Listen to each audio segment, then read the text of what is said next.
ఓం శ్రీ సాయి నాథాయ నమః. ఓం శ్రీ సాయిరామ్ గురవే నమః. ఓం శ్రీ సాయి యోగక్షేమ వహాయ నమః. శ్రీ సాయి భక్త లీలామృతం. ఆత్మవిశ్వాసము విశ్వాసంగా మారిన దైవ స్పర్శ.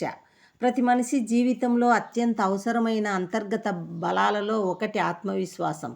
దీనినే నేను చేయగలను అనే ధైర్యంగా నిర్వచించవచ్చు. ప్రతిభ ఉన్నా, సామర్థ్యం ఉన్నా, ఆత్మవిశ్వాసం లేకపోతే ఏ రంగంలోనూ వ్యక్తి పూర్తిగా రాణించలేడు. అదే ఆత్మవిశ్వాసం ఉంటే సాధారణంగా కనిపించే మనిషి కూడా అసాధారణ విజయాలను సాధించగలడు. అందుకే ఆత్మవిశ్వాసాన్ని మనిషికి దివ్య ఔషధంతో పోలుస్తారు. అది మనసును బలపరుస్తుంది, సంకల్పాన్ని స్థిరపరుస్తుంది, కార్య సాధనకు దారి తీస్తుంది. మనిషి అనుకున్న పనిని అనుకున్నట్లుగా సాధించాలంటే ముందుగా తన మీద తనకు స్పష్టమైన అవగాహన ఉండాలి. ఈ ఆత్మ అవగాహనే మన మాటల్లో, మన ప్రవర్తనలో, మన నిర్ణయాలలో ప్రతిఫలిస్తుంది. మన మాటల్లో వినిపించే ధ్వనిలోనే మనలో ఎంత ఆత్మవిశ్వాసం ఉందో అవతలి వారికి అర్థమవుతుంది. అందువల్ల తప్పుడు ఆలోచనలు, నిస్సహాయత, స్వీయ అవమాన భావనలు మన మనసులో చోటు చేసుకోకూడదు.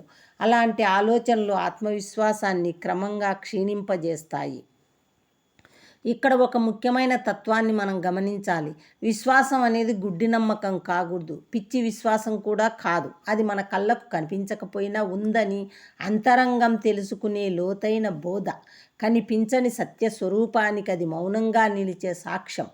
ఆత్మవిశ్వాసం మనిషిని ముందుకు నడిపిస్తే దైవ విశ్వాసం అతని ప్రయాణాన్ని సంరక్షిస్తుంది.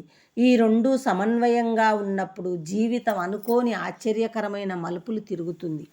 ఈ సత్యాన్ని హరిశ్చంద్రగఢ్ కొండపై నానా చందోర్కర్ అనుభవం అత్యంత స్పష్టంగా చూపిస్తుంది. తీవ్రమైన ఎండ, అపారమైన దాహము, శక్తిహీనత, ఈ మూడు కలిసి నానాను పూర్తిగా నిస్సహాయ స్థితికి తీసుకువచ్చాయి. ఆ క్షణంలో అతని శరీరం చేతులెత్తేసినా హృదయంలో మాత్రం ఒక చిన్న ఆలోచన మెరిసింది. బాబా ఇక్కడ ఉంటే ఆయన నా దాహం తీర్చడానికి ఖచ్చితంగా నీళ్లు ఇచ్చేవారు.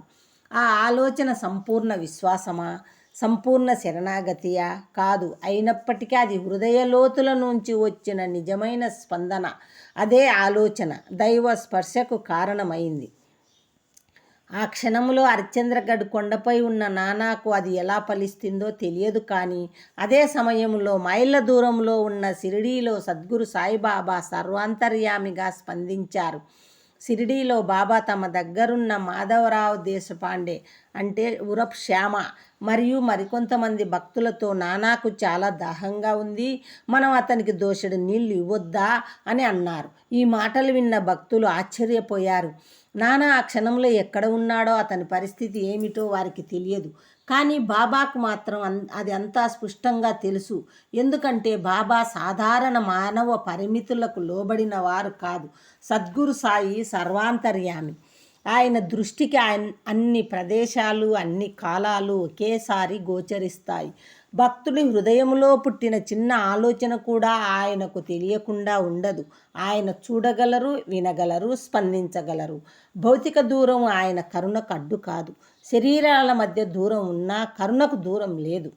నానా మనసులో జన్మించిన విశ్వాస తాకిడే బాబాను కదిలించింది. ఈ సంఘటన మనకు ఒక లోతైన ఆధ్యాత్మిక సత్యాన్ని బోధిస్తుంది. ఆత్మవిశ్వాసం మనిషిని తన అంతర్గత శక్తిపై నిలబెడుతుంది. దైవ విశ్వాసం అతనిని దైవ కృపతో అనుసంధానిస్తుంది. నానా విషయంలో ఈ రెండు ఒకే క్షణంలో సమన్వయమయ్యాయి. శరీరం పూర్తిగా అలసిపోయినప్పటికీ హృదయంలో బాబా పట్ల ఉన్న అచంచల విశ్వాసము అతన్ని విడిచిపెట్టలేదు. అదే విశ్వాసమే దైవకృపను ఆహ్వానించింది. అందుకే ఈ అధ్యాయం మన హృదయాలకు బోధించే సందేశం ఎంతో స్పష్టం. మన మీద మనకు నమ్మకం ఉండాలి. అదే సమయంలో దైవంపై అచంచల విశ్వాసం కూడా ఉండాలి. ఆత్మవిశ్వాసం మనిషిని నిలబెడుతుంది, దైవ విశ్వాసం అతనిని కాపాడుతుంది. ఈ రెండూ కలిసి ఉన్నప్పుడు జీవితం ఒక సాధనగా మారుతుంది. అప్పుడు కళ్ళకు కనిపించని దైవ సహాయం అడుగడుగునా కనిపించే రక్షణగా అవతరిస్తుంది.